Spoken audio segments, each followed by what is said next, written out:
Hi friends, ഇന്ന് ഞാൻ explain ചെയ്യാൻ പോകുന്നത് 2024 ഇപ്പോൾ റീസെന്റ് ആയിട്ട് പുറത്തിറങ്ങിയ ഹീറമണ്ടി എന്ന ഒരു വെബ് സീരീസിനെ കുറിച്ചിട്ടാണ്. ഓൾറെഡി നമ്മൾ ഇതിന്റെ ഫസ്റ്റ് പാർട്ട് വീഡിയോ ചെയ്തിട്ടുണ്ടായിരുന്നു. ഇത് ഇതിന്റെ സെക്കൻഡ് പാർട്ട് വീഡിയോ ആണ്. ആ വീഡിയോ ഒരുപാട് ആൾക്കാരെ കണ്ട് ഞങ്ങൾ അഭിപ്രായം അറിയിച്ചിട്ടുണ്ടായിരുന്നു. സോ അതിന്റെ സെക്കൻഡ് പാർട്ട് വീഡിയോയും കൂടി എത്രയും വേഗം നിങ്ങളിലേക്ക് എത്തിക്കണം തോന്നിയോണ്ടാണ് ഇപ്പൊ ഇങ്ങനെ വീഡിയോ ചെയ്യുന്നത്. സോ നിങ്ങൾ ഈ വീഡിയോ എൻജോയ് ചെയ്യുക. അതുപോലെ ഫസ്റ്റ് പാർട്ട് വീഡിയോ കാണാത്തവരാണ് നിങ്ങളെങ്കിൽ ആദ്യം അത് കണ്ടതിന് ശേഷം മാത്രം ഈ വീഡിയോ കാണാൻ ശ്രമിക്കുക. അപ്പൊ ഇനി അധികം സമയം കളയുന്നില്ല, നേരെ സ്റ്റോറിയിലേക്ക് പോവാം.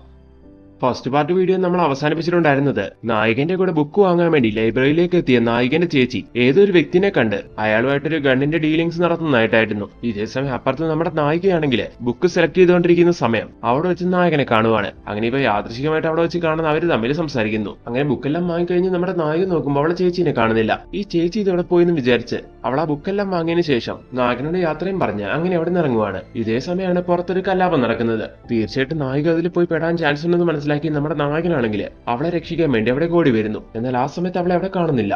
നോക്കുന്ന സമയത്ത് അവിടെ നിലത്ത് അവളുടെ കർച്ചീഫ് കിടപ്പുണ്ട്. അങ്ങനെ ഇപ്പൊ അത് കാണുന്ന നായകൻ അവൾക്ക് എന്തെങ്കിലും പറ്റി കാണുമെന്ന് വിചാരിച്ച് പേടിക്കുന്നു. അടുത്ത സീനിൽ കാണിക്കുന്നത് 25 കൊല്ലങ്ങൾക്ക് മുമ്പ് ആ കൊട്ടാരത്തിൽ നടന്ന ചില കാര്യങ്ങളാണ്. മല്ലികാജാൻ എങ്ങനെയാണ് ഈ പൊസിഷനിലേക്ക് എത്തിയെന്നാണ് ഈ സമയത്ത് കാണിക്കുന്നത്.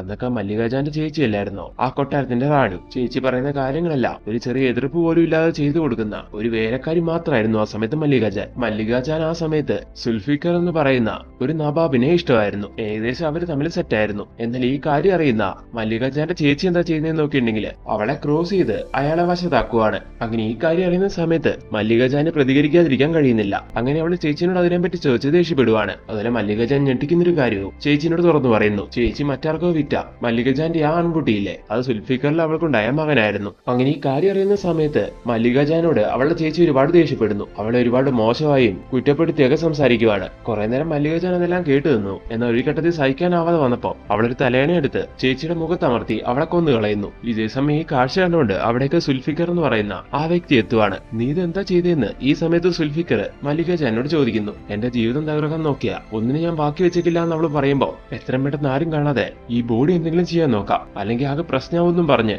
ആ ബോഡി ഡിസ്പോസ് ചെയ്യാൻ വേണ്ടി അവളുടെ കൂടെ അയാളെ ശ്രമിക്കുവാണ്. എന്നാൽ ഇത് എങ്ങനെ ഡീൽ ചെയ്യണമെന്ന് അവർക്കറിയത്തില്ലായിരുന്നു. അങ്ങനെ ഇരിക്കുന്ന സമയത്ത് മല്ലികാജാൻ ഒരു ഐഡിയ കിട്ടുന്നു. ചേച്ചി ആത്മഹത്യ ചെയ്ത പോലെ ഈ ഒരു രംഗം നമുക്ക് മാറ്റിയെടുക്കാന്ന്. അങ്ങനെ അവർ രണ്ടുപേരും കൂടി അവളെ അവിടെ കെട്ടി തൂക്കുവാണ്. എന്നിട്ട് ഒന്നും അറിയാത്ത പോലെ ചേച്ചി സൂയിസൈഡ് ചെയ്ത് മരിച്ചു എന്നും പറഞ്ഞ് മല്ലികാജാൻ അവിടെ ഇരുന്ന് കരയുന്നു. എന്നാൽ ഇതേ സമയം ഇവർ രണ്ടുപേരും കൂടി കാട്ടിക്കൂട്ടി ഈ കാര്യങ്ങളെല്ലാം ദൂരെ നിന്നുകൊണ്ട് ഒരു ക്യാരക്ടർ കാണുന്നുണ്ടായിരുന്നു. അതേപോലെ തന്നെ മരിച്ച റെഹാനയ്ക്ക് ഒരു മകളുണ്ടായിരുന്നു. മല്ലികാജാൻ കരയുന്ന കണ്ടിട്ട് ആന്റി എന്തിനാ കരയുന്നത്, എന്റെ അമ്മയ്ക്ക് എന്താ പറ്റിയെന്നൊക്കെ ആ ചെറിയ പെൺകുട്ടി എല്ലാവരോടും ചോദിക്കുന്നുണ്ട്. ആ കുട്ടിയെ കാഴ്ച കാണണ്ടെന്നും വിചാരിച്ച ഈ സമയത്ത് ആ കുട്ടീനെ ഇതൊന്നും പറ്റിയിട്ടില്ല മോളെ എന്നും പറഞ്ഞ് അവര് മാറ്റിക്കൊണ്ടു പോകുന്നു. ഇതേ സമയം തന്നെ ഈ കാര്യങ്ങൾ അറിഞ്ഞ് അവിടേക്ക് എത്തുന്ന പോലീസുകാരാണെങ്കിൽ അവിടേക്ക് ഒന്ന് അന്വേഷിക്കുന്ന സമയം ആ കേസിൽ എന്തൊക്കെയോ ഡൗട്ട്സ് അവർക്ക് തോന്നാൻ തുടങ്ങുന്നു. അങ്ങനെ അവർ കണ്ടുപിടിക്കുവാണ് അതൊരു ആത്മഹത്യയല്ല കൊലപാതകമാണെന്ന്. മല്ലികാജാന്റെ ഫിംഗർ പ്രിന്റ്സ് അവിടുന്ന് കിട്ടുന്നതോടുകൂടി അവർക്ക് ഈ കേസിൽ ബന്ധമുണ്ടെന്നും പറഞ്ഞ് പോലീസുകാർ അവളെ അറസ്റ്റ് ചെയ്യുന്നു. എന്നാൽ ഇതറിയുന്ന സുൽഫിക്കർ പണം വാരി എറിഞ്ഞ് അവളെ അവിടുന്ന് സേവ് ചെയ്യുവാണ്. അങ്ങനെ ആ ഫ്ലാഷ് ബാക്ക് എല്ലാം കട്ടായി ഇപ്പൊ പ്രശ്നത്തിലേക്ക് വരുന്നു. മല്ലികാജാന്റെ ചേച്ചി മരിച്ചിട്ട് ഇപ്പൊ 25 കൊല്ലം കഴിഞ്ഞു.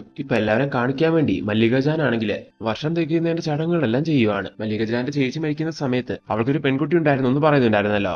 ആ സമയത്ത് 9 വയസ്സുള്ള ആ പെൺകുട്ടീനെ മല്ലികാജാന്റെ ചേച്ചി എങ്ങനെയാണോ മല്ലികാജാന്റെ മകനെ വിറ്റത് ആ ഒരു രീതിക്ക് വിൽക്കുന്നുണ്ടായിരുന്നു. ശരിക്കും അവൾ ഇന്ന് ഈ കൊട്ടാരത്തിൽ ഉണ്ടായിരുന്നെങ്കിൽ ഇതിന്റെ എല്ലാത്തിന്റെ ഉടമ അവളായിരുന്നേനെ. ഇങ്ങനെയുള്ള കാര്യങ്ങളെല്ലാം ഇതേ സമയത്ത് ആ കൊട്ടാരത്തിലെ വേലക്കാരികൾ സംസാരിച്ചുകൊണ്ടിരിക്കുകയാണ്. ഇതെല്ലാം കേട്ടോണ്ടിരിക്കുന്ന ആ കൂട്ടത്തിലുള്ള മറ്റൊരു വേലക്കാരി ഇതേ സമയത്ത് പറയുന്നുണ്ട്, ഇനി അവള് തിരിച്ചു വന്നാലും പോരെ, അതൊരു പ്രശ്നമാവാനെന്ന്. ഇത് കേട്ട് ബാക്കി എല്ലാവരും ഒന്ന് ഞെട്ടുന്നു. അടുത്ത സീനിൽ ആലം എന്ന് പറയുന്ന നമ്മുടെ നായികനെ കാണിക്കുന്നു. അവളിപ്പോ റൂമിൽ ഇരുന്നിട്ട് അവൾക്ക് ഏറ്റവും ഇഷ്ടപ്പെട്ട കാര്യമായ കവിതയെല്ലാം എഴുതിക്കൊണ്ടിരിക്കുകയാണ്. അത് നമ്മുടെ നായകനെ ആലോചിച്ചിട്ട്. അങ്ങനെ അവിടെ നിന്ന് കുറച്ച് ദിവസം കഴിഞ്ഞു പോകുന്നു. അങ്ങനെ ഇരിക്കുന്ന സമയത്ത് നായികന്റെ അമ്മ മല്ലികാജാൻ അവളുടെ ആ ഫംഗ്ഷൻ ഡിസൈഡ് ചെയ്യുവാണ്. അങ്ങനെ ഈ ഫംഗ്ഷനിൽ വെച്ചിട്ട് മല്ലികാജാൻ നായികന്റെ മൂക്കൂത്തി മാറ്റിയ അവള് പ്രായപൂർത്തിയായി എന്നുള്ള കാര്യം എല്ലാവരും അറിയും. പിന്നീട് ആ കൊട്ടാരത്തിലെ ബാക്കിയുള്ള പെണ്ണുങ്ങളെ പോലെ അവളായി തീരുകയും ചെയ്യും. ഇതിലൊന്നും ഇൻട്രസ്റ്റ് ഇല്ലാത്തതുകൊണ്ട് നമ്മുടെ നായികയാണെങ്കിൽ മനസ്സില്ലാ മനസ്സോടെ ഒരുപാട് സങ്കടപ്പെട്ടാണ് അവിടെ എങ്ങനെ ഇരിക്കുന്നത്. എന്നാൽ എന്തോ ചില കാരണം കൊണ്ട് അന്ന് ആ ചടങ്ങ് നടക്കാതെ പോകുന്നു. ആ സമയത്ത് തന്നെയാണ് വർഷങ്ങൾക്ക് മുമ്പ് മല്ലികാജാന്റെ ചേച്ചി വിറ്റ മല്ലികാജാന്റെ മകനെ മല്ലികാജാൻ ഇപ്പൊ കണ്ടുമുട്ടുന്നത്. അവൻ വളർന്നു വലിയ പയ്യനായിട്ടുണ്ടായിരുന്നു. എന്നാൽ മറ്റാരുടെയോ മകനായിട്ട് വളർന്ന അവനിപ്പോ ഒരുപാട് അഹങ്കാരവും ഹുങ്കും ഒക്കെയാണ്. എന്തായാലും ഇപ്പൊ അവനെ കണ്ടപ്പോ നമ്മുടെ മല്ലികജാൻ ആണെങ്കിൽ നടന്ന കാര്യങ്ങളെല്ലാം അവനോട് തുറന്നു പറയുന്നു. അതായത് അവൻ അവൾക്കുണ്ടായതാണെന്ന്, പിന്നെ പോലെ സംഭവങ്ങളെല്ലാം ഉണ്ടായി, മല്ലികജാന്റെ ചേച്ചി അവനെ മറ്റാർക്കോ വിറ്റതായിരുന്നു എന്ന്. അങ്ങനെ അവിടെ നിന്ന് കുറച്ച് ദിവസം കഴിഞ്ഞു പോകുന്നു. അങ്ങനെ ഇരിക്കുന്ന സമയത്താണ് അവര് പേടിച്ച കാര്യം അവിടെ സംഭവിക്കുന്നത്. എന്താന്ന് നോക്കിയിട്ടുണ്ടെങ്കിൽ വർഷങ്ങൾക്ക് മുമ്പ് മല്ലികജാൻ കൊന്നു കളഞ്ഞ മല്ലികജാന്റെ ചേച്ചിയുടെ മകളില്ലേ, അതെ 9ാമത്തെ വയസ്സില് മല്ലികജാൻ മറ്റാർക്കോ വിറ്റ ആ പെൺകുട്ടി അവൾ ആ കൊട്ടാരത്തിലേക്ക് തിരിച്ചെത്തുവാണ്. അവളെ കണ്ട കറക്റ്റ് മല്ലികജാനെ പോലെ തന്നെ ഉണ്ടായിരുന്നു. എന്നെ മനസ്സിലായ ആന്റി എന്ന് പറഞ്ഞ് ആ പെണ്ണ് മല്ലികജാനെ കെട്ടിപ്പിടിക്കുമ്പോ, ഫരീദ നിന്നെ ഞാൻ മനസ്സിലാക്കാതിരിക്കുമെന്ന് മല്ലികജാൻ അവളോട് തിരിച്ചു ചോദിക്കുന്നു. ആന്റി എന്നെ മറന്നു കാണില്ല എന്ന് എനിക്കറിയായിരുന്നു, മറക്കൂല്ല എന്ന് എനിക്കറിയായിരുന്നു. ഞാൻ വന്നത് നടന്ന ചില കാര്യങ്ങൾക്ക് തക്കതായ രീതിയിൽ കണക്ക് വീട്ടാൻ വേണ്ടിയാണ്. ഇങ്ങനെയും പറഞ്ഞ് മല്ലികജാന്റെ കയ്യിൽ കിടന്ന മല്ലികജാന്റെ ചേച്ചിയുടെ ഒരു മോതിരവും വാങ്ങി കയ്യിലിട്ട് ഫരീന അങ്ങനെ അവിടെ നടന്നു പോകുന്നു. അപ്പൊ ആകെ ഒരു ഭയത്തോടു കൂടി മല്ലികജാൻ അവളെ അങ്ങനെ നോക്കി നിൽക്കുവാണ്. അതോടുകൂടി ആ സീൻ അവിടെ കട്ടാക്കുന്നു. അടുത്ത സീനിൽ കാണിക്കുന്നത് 25 കൊല്ലങ്ങൾക്ക് മുമ്പ് അവിടെ നടന്ന മറ്റൊരു ഫ്ലാഷ് ബാക്ക് ആണ്. അന്ന് മല്ലികജാനും സുൽഫിക്കറും കൂടി കൂടിയിട്ട് ചേച്ചിന്റെ കൊലപാതകം മറയ്ക്കാൻ ശ്രമിക്കുന്ന കാര്യങ്ങളെല്ലാം ആരൊരാൾ കാണുന്നതായിട്ട് കാണിക്കുന്നുണ്ടായിരുന്നല്ലോ. അത് മല്ലികജാന്റെ അനിയത്തിയായിരുന്നു. ആ കണ്ട കാര്യവും വെച്ച് മല്ലികജാനെ ഭീഷണിപ്പെടുത്തി കുറച്ച് സ്വത്തുക്കൾ കൈക്കലാക്കാന്ന് അവളുടെ അനിയത്തി അങ്ങനെ വിചാരിക്കുവാണ്. അങ്ങനെ ഇപ്പൊ അവളുടെ അടുത്ത് വന്ന് കാര്യം ചോദിക്കുമ്പോൾ അവൾ സ്വത്തുക്കൾ വിട്ടുകൊടുക്കാൻ മടിക്കുന്നു. അപ്പൊ ഇന്ന പോലെ ഈ കാര്യം പറഞ്ഞ് അത് ഞാൻ പോലീസിനെ അറിയിക്കണ്ടെങ്കിൽ എനിക്ക് സ്വത്തുക്കൾ വിട്ടു തരണം എന്നൊക്കെ പറഞ്ഞ് അവൾ നൈസായിട്ട് മല്ലികജാനെ ഒന്ന് പേടിപ്പിക്കുവാണ്. ഇതേസമയം മല്ലികജാന്റെ കൂടെ സുൽഫിക്കർ എന്ന് പറയുന്ന നവാബു ഉണ്ടായിരുന്നു. അങ്ങനെ അവൾ ഇവരെ ഭീഷണിപ്പെടുത്തുന്ന സമയത്ത് ദേഷ്യം വന്ന സുൽഫിക്കർ ആണെങ്കിൽ ഒരു കത്തി വെച്ച് അവളുടെ മുഖത്ത് വെട്ടുന്നു. അങ്ങനെ അവളുടെ മുഖം മുറിയുവാണ്. നോക്കൂ, ഇപ്പൊ നിന്റെ മുഖത്ത് വെട്ടിയതിന് പകരം നിന്റെ കഴുത്തിൽ വെട്ടാൻ എനിക്കറിയാൻ തരില്ല, വേണ്ടാന്ന് വിചാരിച്ചിട്ടാ. അതും ഇമാതിരി ഭീഷണിപ്പെടുത്തലുമായിട്ട് ഞങ്ങളുടെ അടുത്തേക്ക് വന്ന നീ ജീവനോടുകൂടി ഉണ്ടാവില്ല എന്ന് സുൽഫിക്കർ ഇപ്പൊ അവളെ പറഞ്ഞ് ഭീഷണിപ്പെടുത്തുന്നു. അങ്ങനെ ആ നടന്ന ഒരു കാര്യം കൊണ്ട് അവൾ അതിൽ നിന്ന് ഭയന്ന് മാറി ശരിക്കും അങ്ങ് ഒതുങ്ങി പോകുന്നു. എന്നാലും ഇപ്പൊ അതേ കൊട്ടാരത്തിൽ കഴിഞ്ഞുകൊണ്ടിരിക്കുന്ന അവൾക്ക് ആ സ്വത്തുക്കൾ കിട്ടിയാൽ കൊള്ളാന്നൊക്കെ ഉണ്ട്. പക്ഷെ അന്ന് നടന്ന ആ ഒരു കാര്യം കൊണ്ട് ഇപ്പോഴും ചോദിക്കാൻ പേടിയാണ്. അങ്ങനെ ഇപ്പൊ ആ ഫ്ലാഷ് ബാക്ക് എല്ലാം കെട്ടായി പ്രസന്റിലേക്ക് വരുന്നു. ഹീരമണ്ടി എന്ന് പറയുന്ന ആ കൊട്ടാരത്തില് ഒരുപാട് വ്യഭിചാര പ്രവർത്തികൾ നടക്കുവാണ്. അവിടെ വരുന്ന പലരുടെ സ്വത്തും പണമല്ല അവിടെയുള്ള സ്ത്രീകൾ അടിച്ചു മാറ്റുവാണെന്നൊക്കെ പറഞ്ഞ് ഇതേ സമയത്ത് കോടതിയിൽ ഒരു കേസ് വരുന്നു. അങ്ങനെ ഇപ്പൊ ആ കേസിന്റെ ഭാഗമായിട്ട് അവിടുത്തെ റാണിയായ മല്ലികജാനെ കോടതിയിൽ നിന്ന് വിളിപ്പിക്കുവാണ്. അങ്ങനെ ഇപ്പൊ മല്ലികജാൻ അവിടേക്ക് ചെല്ലുന്നു. അങ്ങനെ ഇപ്പൊ കോടതിയിലെ കയറ്റി നിർത്തി വക്കീല് ചോദിക്കുന്ന ഓരോ ചോദ്യങ്ങൾക്കും മല്ലികജാൻ അഹങ്കാരത്തോടു കൂടിയാണ് മറുപടി കൊടുക്കുന്നത്. അത് മാത്രല്ല തനിക്ക് നിൽക്കാൻ വയ്യാന്നും ഇരിക്കാൻ ചെയർ വേണമെന്നും പറഞ്ഞ് വിചാരണ ചെയ്യുന്ന ആ സ്ഥലത്ത് അവളൊരു ചെയർ വാങ്ങി അവിടെ ഇട്ടിരിക്കുന്നു. അതിലെ വക്കീല് ചോദിക്കുന്ന ഓരോ ചോദ്യങ്ങൾക്കും ഓരോ എക്സ്ക്യൂസ് എല്ലാം പറഞ്ഞ് അവളെ തെറ്റിയെന്നെല്ലാം ഒഴിഞ്ഞു മാറാൻ ശ്രമിക്കുന്നു. അത് മാത്രല്ല കോടതിയിൽ അത്രയും പേരെ മുമ്പിൽ വെച്ച് അവൾ മദ്യപിക്കുന്നുണ്ട്. ഇതേ സമയം കേസിന്റെ ഹിയറിംഗ് എല്ലാം കേൾക്കാൻ വേണ്ടി ഫരീദ എന്ന് പറയുന്ന മല്ലികജാന്റെ ചേച്ചിയുടെ മകളും വരുന്നുണ്ടായിരുന്നു. അങ്ങനെ ഇപ്പൊ കോടതിയിൽ അവളും വന്നിരിക്കുന്നത് അറിഞ്ഞ മല്ലികജാൻ ഈ സമയത്ത് അവളൊന്ന് കേട്ടോട്ടെ എന്ന് വിചാരിച്ച് പറയുവാണ്, ഹീരമണ്ടി കൊട്ടാരത്തില് എന്നെ പോലെ ഒരുപാട് സ്ത്രീകളുണ്ട്, ജീവിക്കാൻ കഷ്ടപ്പെടുന്ന ഒരുപാട് സ്ത്രീകൾ.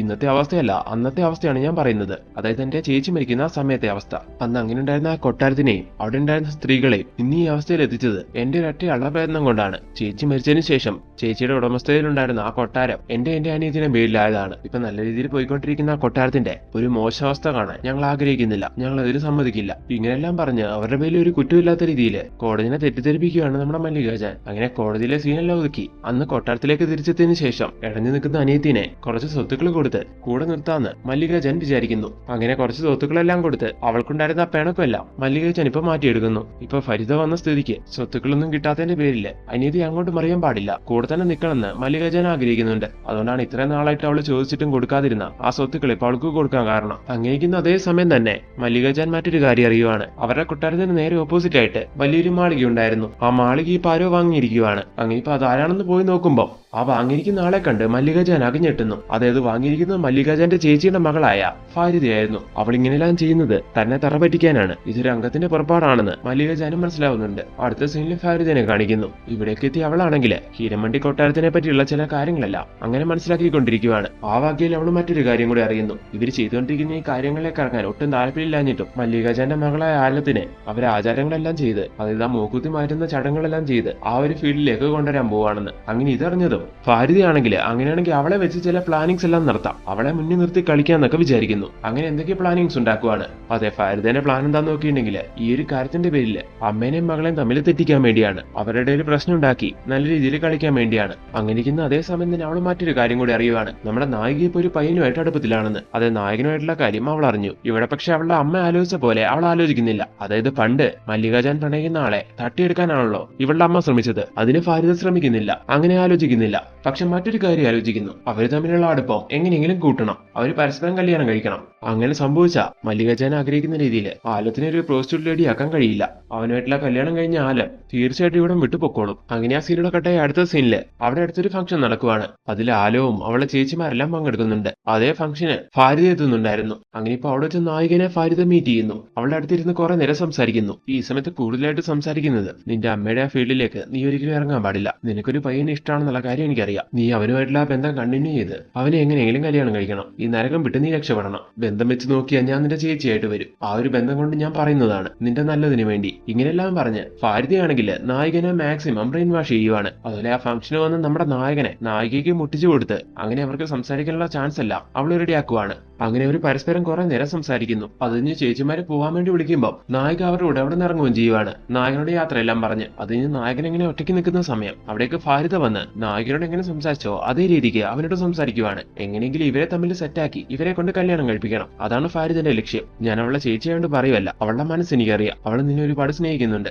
സോ നിങ്ങളുടെ ഈ പ്രണയത്തില് എല്ലാവിധ സപ്പോർട്ടും ചെയ്തുകൊണ്ട് ഞാൻ നിങ്ങളുടെ കൂടെ ഉണ്ടാവും. നിങ്ങൾ എപ്പോഴൊക്കെ മീറ്റ് ചെയ്യണമെന്ന് ആലോചിക്കുന്നോ അപ്പോഴൊക്കെ എന്നോട് പറഞ്ഞാൽ മതി. ഞാൻ വേണ്ട അവസരങ്ങളെല്ലാം നിങ്ങൾക്ക് ഒരുക്കി തരാം. അതും ഒരാൾ പോലും അറിയാതെ. ഇങ്ങനെയെല്ലാം ഫാരിദ അവനോട് തുറന്നു പറയുന്ന സമയം ഇതെല്ലാം കേട്ട നായകൻ ഒരുപാട് സന്തോഷമാവുന്നു. അങ്ങനെ അവളുടെ വാക്കുകളെ അവൻ വിശ്വസിക്കുകയും ചെയ്യുവാണ്. സോ ഇനി ഈ സീരീസിൽ നടക്കാൻ പോകുന്ന കാര്യങ്ങൾ എന്തൊക്കെയായിരിക്കും? ഫാരിദ എന്തൊക്കെ കാര്യങ്ങളായിരിക്കും ഇവരെ വെച്ച് പ്ലാൻ ചെയ്തിട്ടുണ്ടാവുക?